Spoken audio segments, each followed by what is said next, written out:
the President of the United States, Donald J. Trump.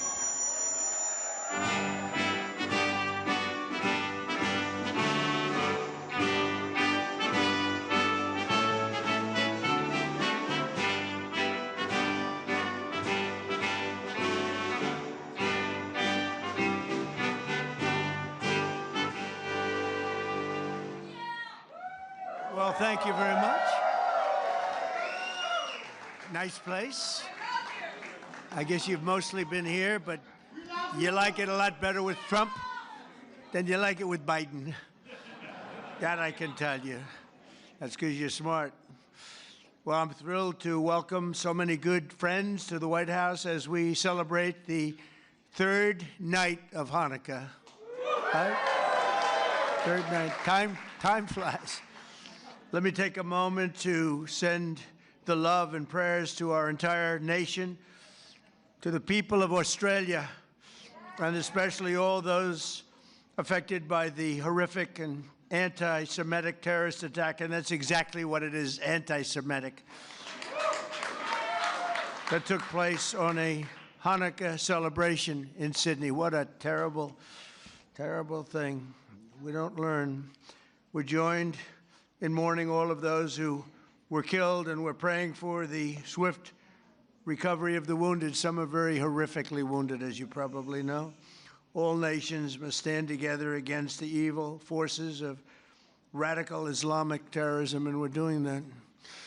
Joining us tonight, our Commerce Secretary Howard Lutnick is doing a fantastic job. Representatives Paul Gosar, David Kutzoff, Claudia Tenney, Ronnie Jackson, he was my White House doctor. Ronnie was asked, who is the healthiest of all? Was it Barack Hussein Obama? Was it Sleepy Joe Biden? Or was it Donald Trump? And he said Trump was by far the healthiest. He was the doctor for all three of us, and he said Trump was by far the healthiest. I love him.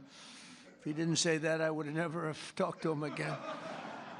Where is Ronnie? Is he here? Ronnie Jackson, what a great legend. Josh Gottheimer is here.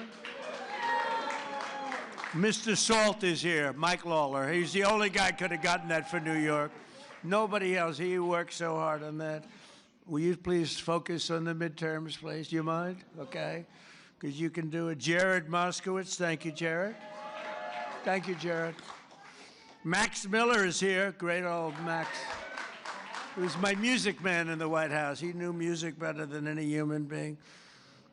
Craig Goldman. Thank you, Craig. And Randy Fine, new to Congress, but he's done a great job. He's been great.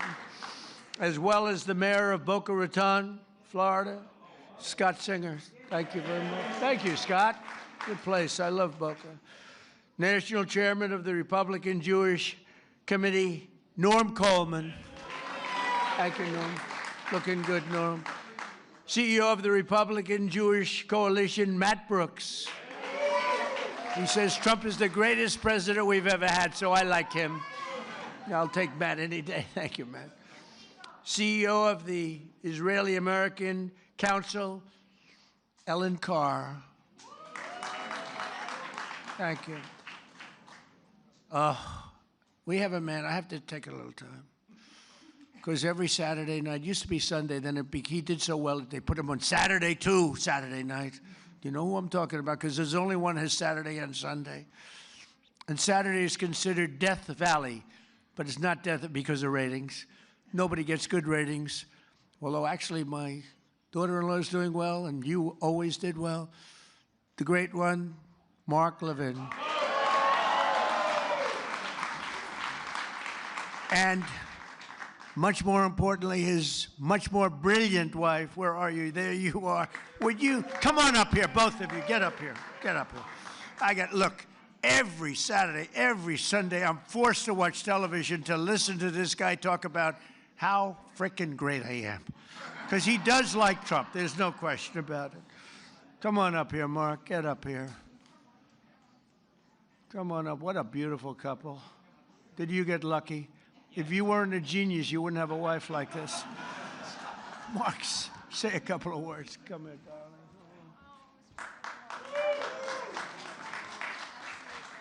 And these people do like Israel. Hold on. And he loves Israel too. It's true. 2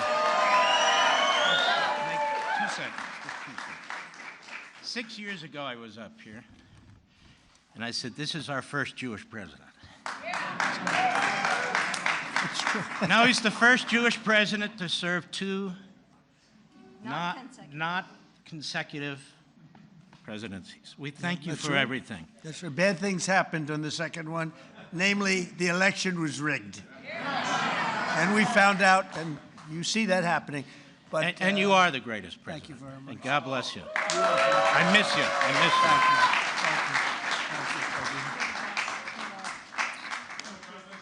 Thank you. Take care of that guy. Take care of that guy. No, he's so great. Thank you, Mark, for both being here. You both really are amazing. So, Rabbi Yehuda Kaplan. Thank you, Rabbi. Oh, no. Sid Rosenberg. There he is. Sid. Do you want to come up here, Sid? Mark, should I let Sid come up, Mark? I think so. Come on, Sid. So Sid's got the #1 radio show in New York. Got the #1 radio show in New York, like by far, ABC. Works for a really nice guy, too. Actually, he's not that nice, but he's nice as far as I'm concerned. He works for a good man. Say a few words, Sid. Thank you. I love him. Do you all love him? Has there been a president even close to this guy, even close? And now I know I love him. He starts tonight talking about Australia. Good luck with anybody else in our government, starting with the Jewish people in Australia. Nobody better. And the fact that you called me up on stage, I'm going to say this.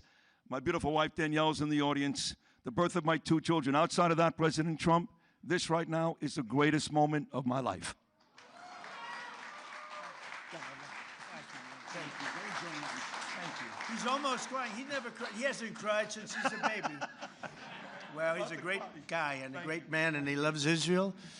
And boy, you got some good people. Harmeet, thank you very much.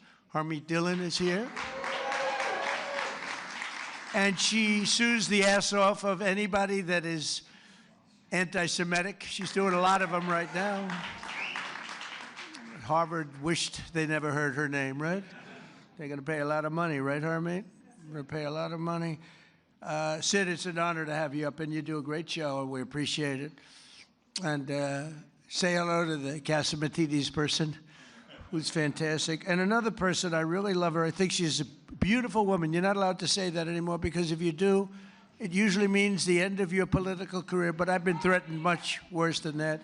I think she's a beautiful woman, inside and out. Liz Pipko. Liz, come up here. Enough with the Sid and the Mark. Come on up here.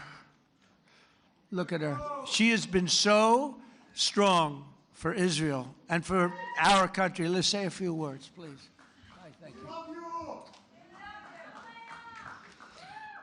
First, I want to address the elephant in the room, which is me tonight. I am grateful to President Trump for so many things, but now, most of all, I'm grateful for this tiny miracle which exists because Donald Trump ran for office in 2016. I met the love of my life on that campaign, and now, in addition to saving the world, I will have a child, thanks to President Trump. And much more importantly, the Jewish people have been through a lot, of course, the last few years, last weekend, and I just hope on this holiday of miracles, we realize what a miracle it is to be in the greatest country on the face of the earth, in the most beautiful building, and with the greatest president this world has ever seen.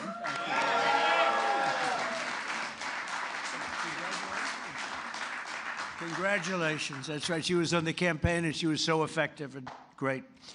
And we always have to remember the ones that have been great in good times and bad. That's why Mark and the people I introduce, because I don't introduce them when they're just sort of good. When they're good, everyone's good. The day after I won the election, they were, sir, I just want to tell you, you're the greatest person I've ever seen. Thank you, sir. I'd love to have dinner sometime. Where have you been for the last 2 years? We have a lot of those people, mostly those. Jason, how are you, Jason? Jason Greenblatt, do you know Jason Greenblatt? He worked for me for years. He's a great lawyer. Then he made a lot of money, and he said, I'm getting out. And you focused on Israel, right? That was the focus. He says, I love Israel. I just want to focus on Israel. It's good to see you, Dave. I haven't seen you in a long time, but he was a great lawyer. Here's another great lawyer, David. Good to have you here. Good to have you here, David. And we have another person that's a very special person. She received the Presidential Medal of Freedom. She is a beautiful woman, actually, in my opinion. Another one. That's 2 reasons now.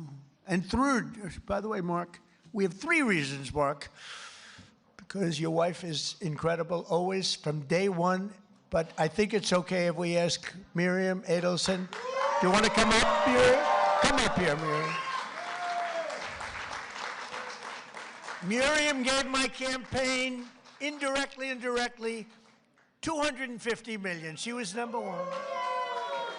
When somebody can give you $250 million, I think that we should give her the opportunity to say hello. And Miriam, make it quick, because $250 million is not what it used to be. Okay? Hello, darling. Come on. Incredible woman with a great husband, a man that loved Israel. Well, Mr. President, when you were in the Israeli parliament and you gave a speech and you saw me from far away, at that time I came with a scooter to the parliament just to hear you. I wanted to hear you alive. And then you say, Miriam Adelson, and I stood for a second, but it was so painful, so I sat. Then you screamed, Miriam, stand up! And I wish you would have known, but I stood up and heard all your compliment, and thank you very much. I saw you back there standing. Yeah, you saw me. She stood Thank up you. bravely. And now I met Alan Dershowitz, and he said the legal thing about 4 more years, and I said, Alan, I agree with you, so we can do it. Think about it. Alan's and here someplace. Where's Alan? Alan is here, or he had a flight? Alan is here?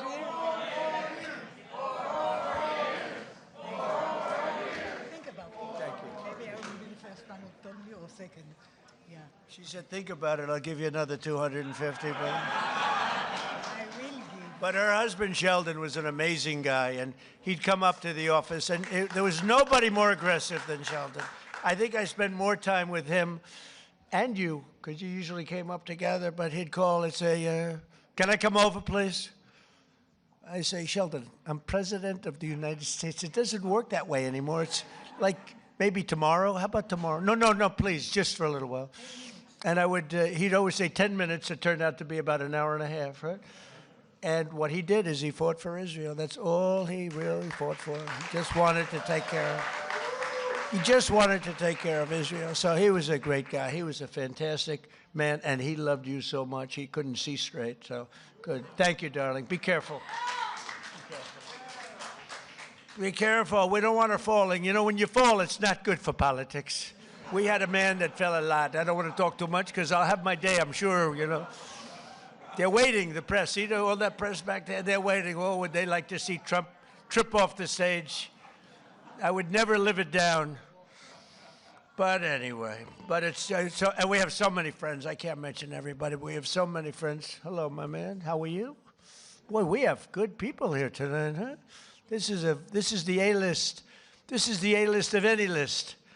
But it's an honor to have you all. It really is. What you've done and what you've gone through is incredible. And as a people, there's never been anything like it. You know, I told Bibi, I said, you know, it's amazing what you've done. Because when you look at the Middle East, you take a map of the Middle East, I said, the land is so small. It's so tiny. It's like hard to believe what you've been able to do. Now, it helped the B-2 bombers that we sent in to wipe out the... we gave them a lot of help. It helped when we were shooting all those drones down from jet fighters. Don't ever let anyone tell you a drone is better than a jet fighter. A drone's very nice. But when you have F-22s circling around them like there's nothing, just shooting the crap out of them out of the air. Don't let anyone convince you that a drone is better than an F-22 or an F-35 or any of that stuff. But they're nice. They're nice. But we had our fighters shooting the hell out of 2,000 drones were launched at Israel, and they were just knocking them out. The only problem, on occasion, they'd run out of bullets, but every one of them took out a drone, and we did a great job. And then we did the best job of all, is we knocked out the Iran nuclear power. And they would have had that, and within a month, I think they would have been a much different story, would have been talking from a much different place. But the story of Hanukkah began more than 2,000 years ago in ancient Jerusalem, when the oppressive tyrant, and they were really oppressive, tried, by the way, a lot of things don't change so much. They'd be oppressive today if you didn't have strength. You need strength, Mark, right? If you don't have strength, and if you don't have a partner with a good president, don't forget you had a president previously that believed in Iran. They ditched the entire world for Iran. That's why they signed the Iran nuclear deal that I terminated immediately. It was the worst deal. And Bibi Netanyahu came over here to beg Barack Hussein Obama not to sign that deal, but he signed it. He signed it. It was a whole different world. And that's why I wonder. I got the highest Jewish vote. Now, I have to say, in Israel, they say I'm at 99%. But over here, I was like at 50. It meant that 50% of the people over here voted for Kamala. Is that possible? Is that even possible, right? So anyway, but they suppressed the Jewish worship and imposed foreign rules. Are we okay over there? Just want to make sure you're okay. You okay? Good. I want to make sure you're perfect. Okay? Thank you very much, yeah. Yeah, is there a doctor? Get a doctor over there, please, just in case. Go ahead, hop over there, please. Okay? Good. Thank you very much. Everything good? Okay. Great person. Against overwhelming odds, a small band of Jewish fighters rose up to defend the Jewish people's right to worship freely. When they reclaimed the Holy Temple, they found only a single flask of sacred oil, just enough to keep the menorah's light burning for one night. They wanted that light to burn just for one night. Yet, as the story goes, that small flame endured for 8 days. Do you know that story? Does everybody know that story? For thousands of years, the miracle of Hanukkah has reminded us of God's love for the Jewish people, as well as their enduring resilience and faith in the face of centuries of persecution. Centuries. And it continues. It continues. Who would believe this could continue? And it sort of started here with schools and universities, and Harmeet's taking care of that situation very strongly in the Department of Justice, right? Who would believe it? But we're grateful to be joined by another reminder of that unbreakable strength, two courageous survivors of the Nazi Holocaust, Jerry Worotsky and Michael Bornstein. Where are they? Where are you guys? Well, you look good. You look better than I do. You look fantastic. Jerry was only 9 years old when the Nazis invaded Poland. He lost both of his parents in the camps, but refused to let their murder defeat him. After the war, he came to New York, where he had an incredibly successful career, became very successful, and became a good friend of Melania and myself. And I want to thank you, Jerry, and that's incredible what took place. Thank you very much. Thank you, Jerry. Thank you very much. And Michael Bornstein lost both his father and mother in Auschwitz when he was just a very young man, a toddler, actually. Through the love and sacrifice of other family members, he managed to survive and reunite with his mother in later years. They would come to America, where Michael received a scholarship to college and eventually earned a PhD in chemistry and became one of the most brilliant chemists anywhere around. So Michael and Jerry, I want to just thank you. We're honored to have you. This whole group of people are very honored to have you both. Thank you very much. Thank you. Thank you very much. Thank you, Michael.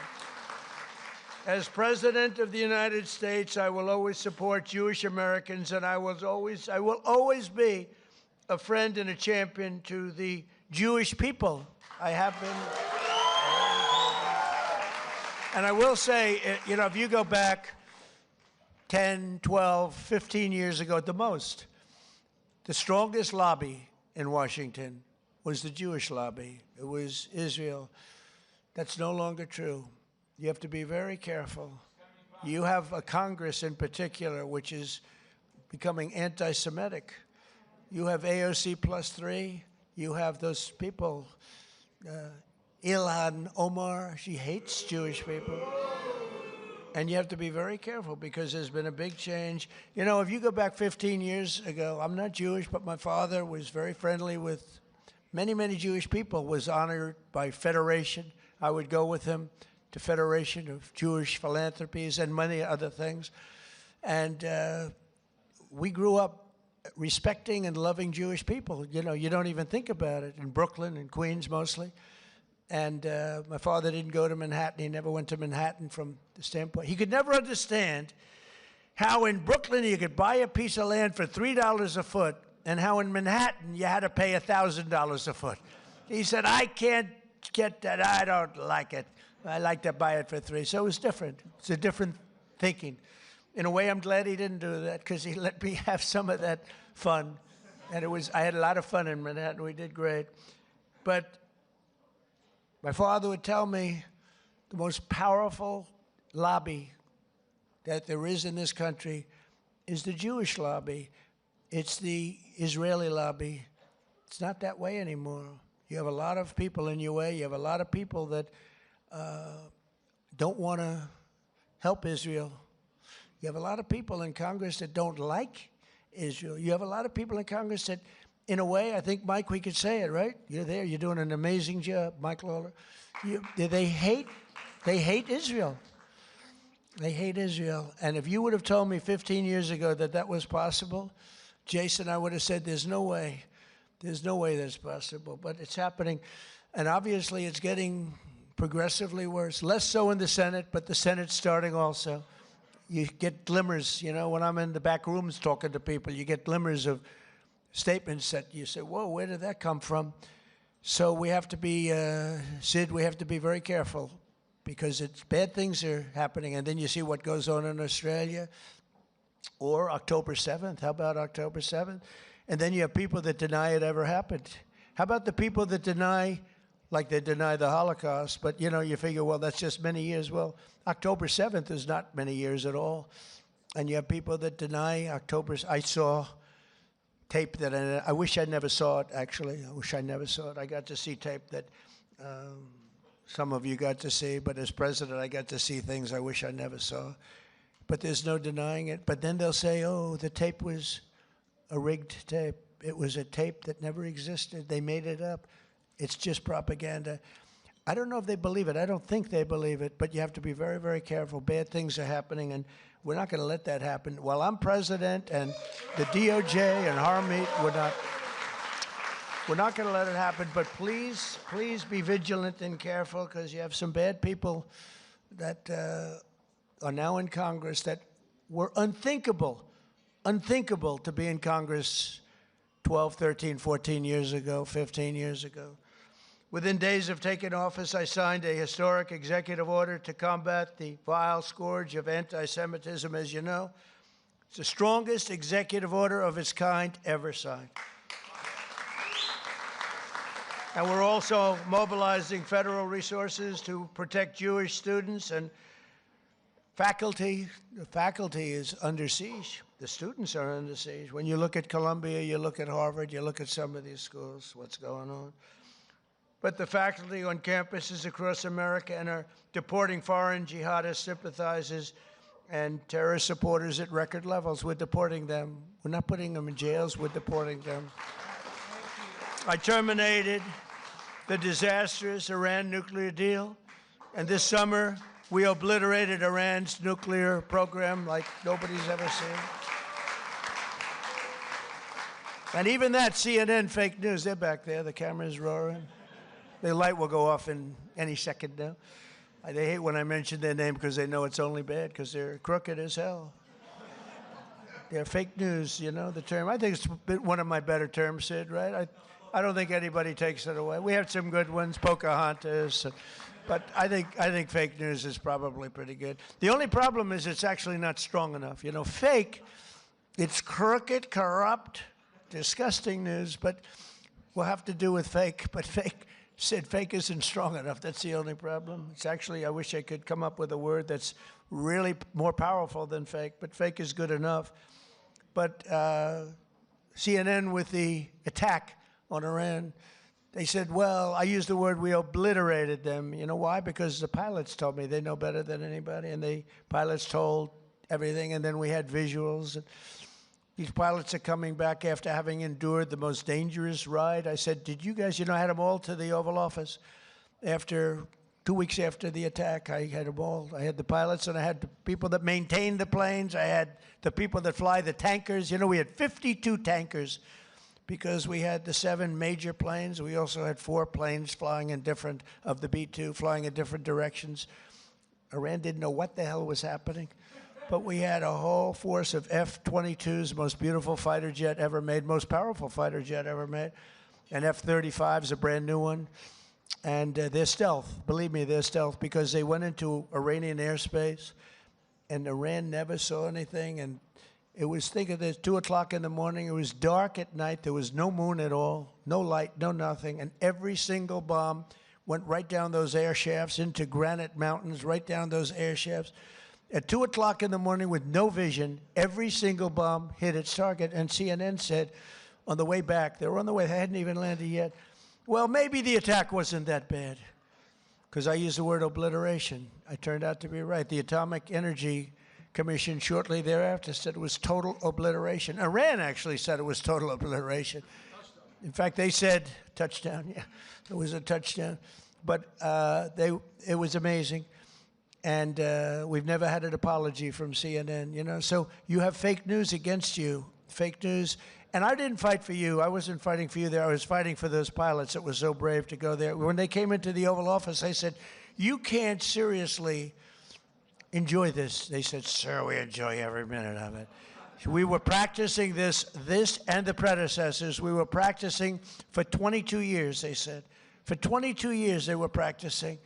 And no president had the courage to let them go and do that. They wanted to do it for 22 years. And the predecessors mean the young pilots at the time. But for 22 years, 3 times a year, they were practicing that run. And I'm the one that said, let's go get them, let's do it. And if we didn't, and they thanked me.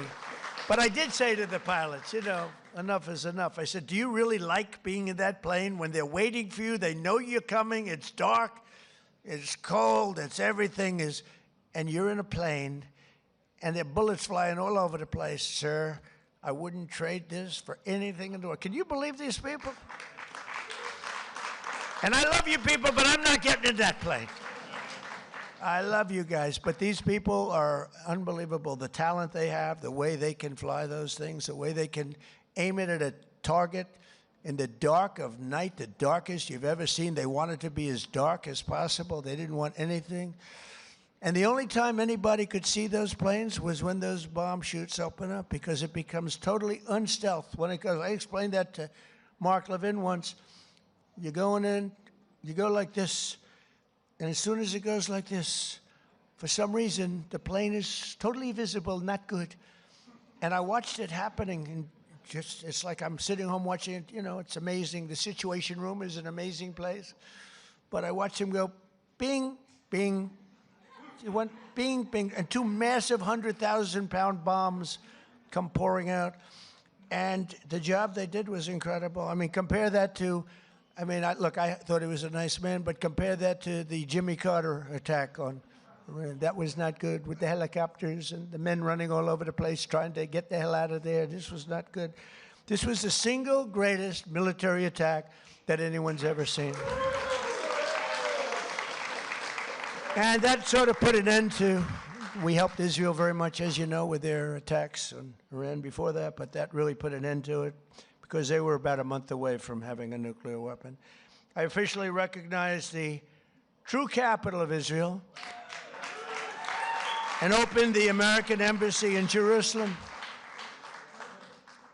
Is Julie good? Where's Julie? Oh, good. I thought it was you that went down. It wasn't you? Oh, good. I was worried about, I didn't care about anybody else. I said, is Julie in trouble? I thought it was you. Good. It's somebody else. I wish them good luck, but I don't want that to happen to Julie. That's Mark's wife, by the way. And yeah, we love Julie. But I didn't see Julie ever going down. She's like a rock, right? Mark, she's a rock. I wouldn't want to have her as my enemy. She was also a great lawyer, by the way. I also recognize the Israeli sovereignty over the Golan Heights. Right? And that's one they didn't even ask me. Even Sheldon, who was the most aggressive human being there is in the entire world, this incredible woman, although she had total control. He was aggressive with everybody, but Miriam, he wouldn't play games with Miriam, but he was actually a sweetheart. But he never even asked me about the Golan Heights because he said, that's a step too far. I actually gave it because I called up. I heard so much about Golan Heights. From Jason Greenblatt, I heard it, from so many people. And I actually asked David Friedman. I said, he was the ambassador at the time, good guy. He said, and by the way, Mike Huckabee's doing a great job now. Two good ones, two very good ones. But I asked David Friedman, I don't know if David's here, but I asked him because he is so Israel-oriented. I mean, he's great. I said, David, tell me about Golan Heights in 5 minutes or less. You know, I'm taking in like 1,000 years of history in 5 minutes. I said, give it to me in 5 minutes or less. And after about 2 minutes, I said, I understand. You need it so badly for so many other reasons. You need it for defense. You know, in the old days, before we had all the sophisticated radar and all the things, it was everything because you were up high. But I learned enough, and I signed the Golan Heights, the rights to the Golan Heights over to Israel. Nobody thought that was possible to get. They've been working on it for 70 years, Mark. 70 years. You know, planes would fly into places that have meetings that would last 2-3 days. All they talked about was the Golan Heights, right, Jason? And nobody ever did anything, but I did it, and we did it quickly. And I say, good luck to you. Then I found out the value of it, trillions of dollars. It could be worth, if you think, trillions of dollars. I said, you know, maybe I should have asked him for something. But with Jared Kushner's help, Jared has been a great fan of Israel, the Kushner family. And by the way, how good is Steve Witkoff doing, right? You know, I got Steve involved in Russia, Ukraine, and the Middle East. We have, by the way, bottom line, we have legitimate peace in the Middle East. You know, you may have a little outbreak every once, but we have 59 countries all signed on. They'll do whatever is necessary. And Hamas, say what you want. Hamas, you know, we got back all of the hostages and all of the dead, young, beautiful people that were dead. And nobody thought that would happen. In fact, I even said, the toughest are going to be that final 20. We're never going to get them. But we played very tough, and we were very tough. We meant it. And we wanted to get back the 28 dead. 28 dead, young, beautiful people dead. Most of them, I think, pretty young. All of them pretty young. And the parents came up to me, and I told the story before. We had another little celebration of Hanukkah before. But I told the story before where the parents were as dedicated to getting their dead son back as they were to getting the live son back. It was an amazing and a beautiful thing, but I didn't think it would be possible. And then when we got the 20 back, when we got the live back, we didn't have anywhere close to the 28 dead. And I said, there's no way, but I said, you got to get it back. You got to get them back. I told that to Hamas, got to get them back. And you know what? One by one, we got them back. And we got the last one back.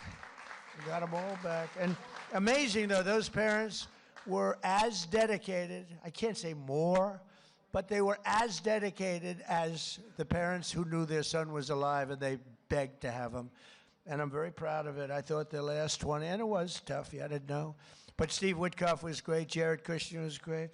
And, you know, Jared's a brilliant guy, we all know. But Steve's a great deal maker. But I noticed one thing about him. He had the greatest personality. He was a real estate guy in New York. He knew less about rivers and meets and bounds in Russia and the various places he's working on. He knew nothing about it. But I recognized for 20 years, I've been dealing with everybody in New York. I said, Steve has the best personality. I have other guys that are great deal makers, but you have to go into World War III before the deal. We didn't want that. I said, everybody loves Steve. He's a great deal maker, but everybody loves him. And that's what turned out to be. People love Steve. And I think we're going to be pretty close. I mean, we're going to see. I thought the easiest war to settle would be Russia, Ukraine, because they have a good relationship with Putin. It would have never happened if I were president. That would have never, and it didn't happen for 4 years. Putin understood. Would have never, ever happened. But Steve has done a fantastic job, and he loves Israel, and he's done a great job. So we did Israel, and we did peace in the Middle East, and we have a real peace. That's a real peace. If Hamas acts up, they know it's big trouble. And we have Hezbollah, as you know, in Lebanon, and they're big trouble. But we have peace, and we have many countries that want to go in and take out Hezbollah if it happens, if we want to do it. Not just Israel. Many countries would do it. There's tremendous unity now in the Middle East, and we really do. We really have peace in the Middle East for the first time ever, so it's an honor. It's an honor. So we did our ceasefire agreement to end the war in Gaza, which everybody said was an impossibility, and we begin the new era of that beautiful peace in a place that nobody thought peace was possible, the Middle East. So congratulations to everybody in this room. Everybody wanted it. But the story of Hanukkah reminds us that light will always prevail over darkness, and faith and triumph over fear. Together, let us honor the eternal flame and the faith that has always protected the Jewish people. You are protected. You are special, special people. You are special people. So I want to thank everybody. I want to wish you all a happy Hanukkah. And you know, this is the first time that I've ever brought up notes to make a speech for. We call them the Christmas dinners. I call them the Christmas Hanukkah dinners, if that's okay. I hope you don't mind. But I call them New Year's dinners too.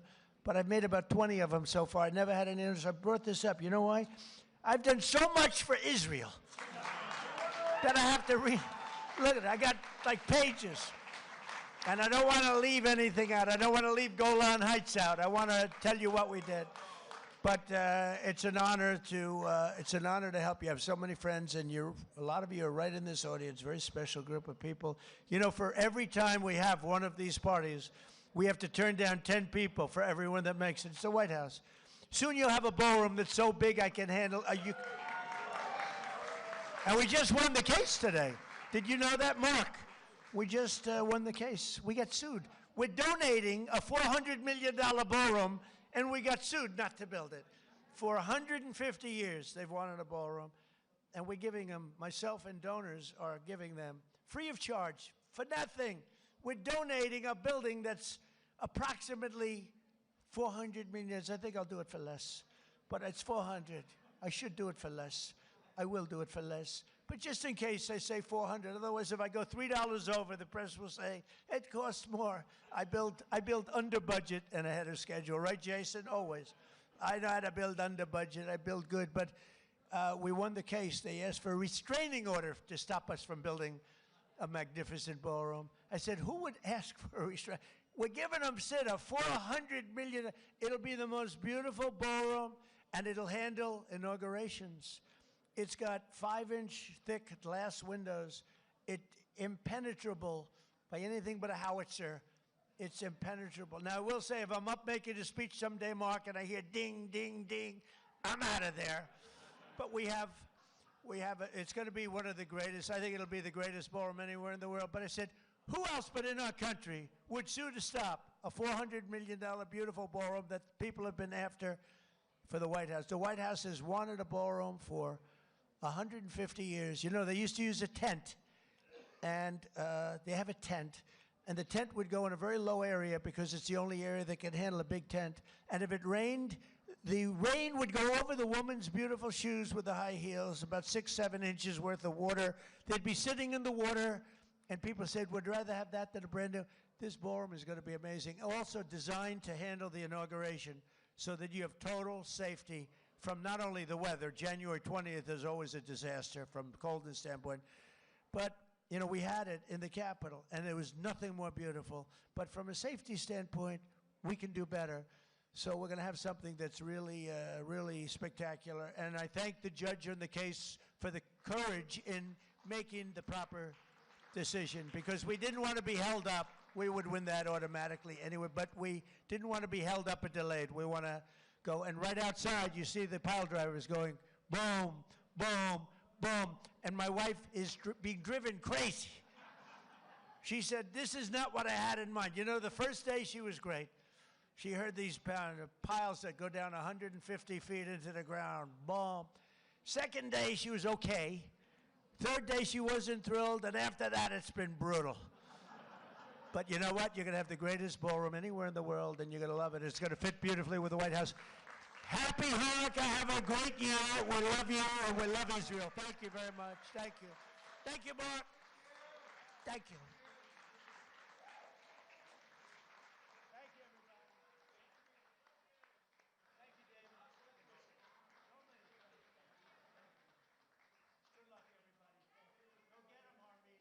Don't disappoint these people. Thank you, everybody.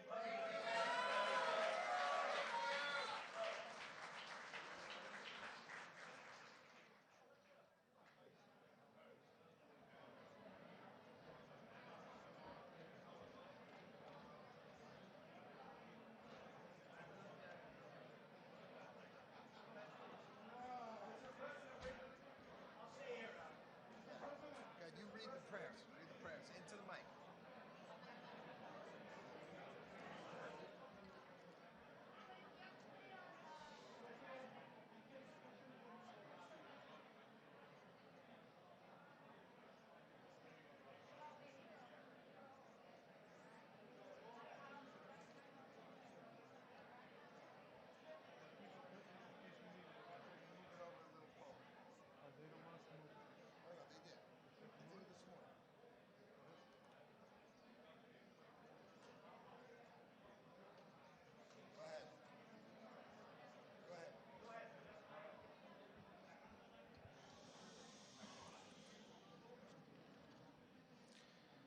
Good evening. We're about to proceed to light the menorah. Mr. President, you know that I'm Jewish. You know that I'm American. You heard? Yeah. You know that I'm American, but you may not know that a very large part of my family lives in Australia. And that includes some of those who had escaped the attack and some who didn't. And all I can say is, listening to them on the other side of the world speak about you, you don't just express solidarity, you practice solidarity with the Jewish people.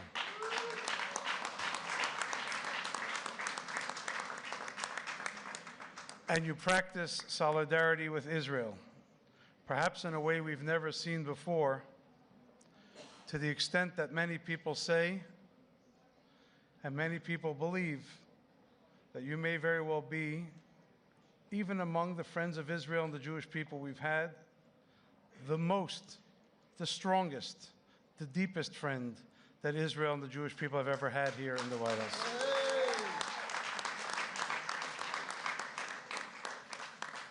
That's not to negate anything anyone has done for us, but just to tell you how so many people feel about you. We're going to light the menorah, which gives us a message of the victory of right over might, of justice over tyranny, of light over darkness. And it is especially in this time when the Jewish people has so much of a burden that we need this light. We need this strength, not only from each other, but from you, Mr. President, who constantly remind the world that even if they all turn against us, God forbid, you never will.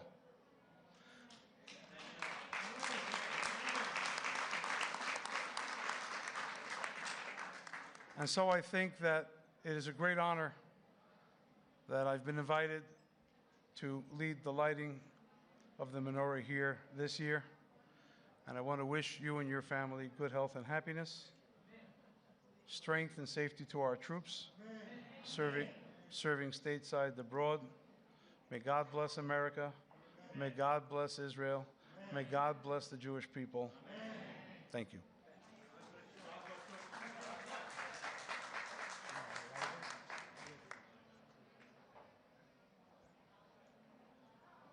We're going to make two blessings.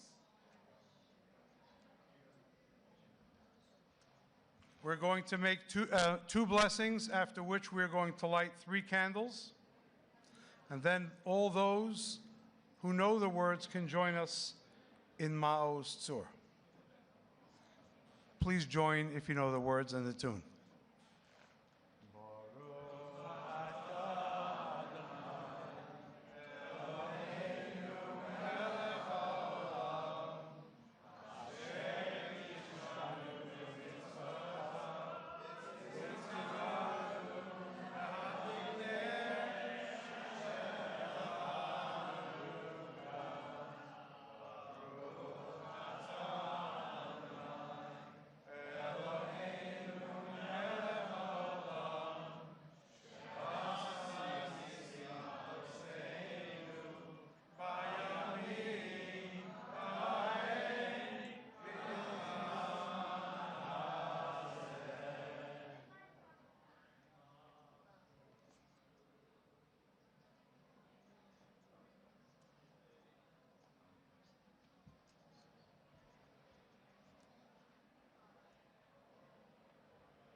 Thank you very much. Wish everyone a happy Hanukkah.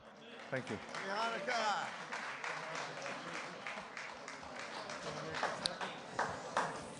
Hello, everyone. So I'm Howard Lutnick, and I am proud to serve as the Secretary of Commerce for President Trump.